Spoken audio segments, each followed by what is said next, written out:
Adunay kasakit ug kalipay, dunay kapakyasan ug kalampusan. Apan kining tanan pagsuway lamang, pagkapait di ay ning kapalaan.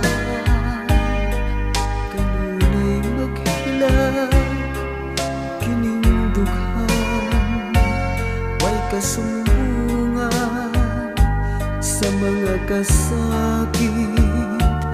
Luhaday saksi ni ining tanan, hay nangutlanan sa kasakit.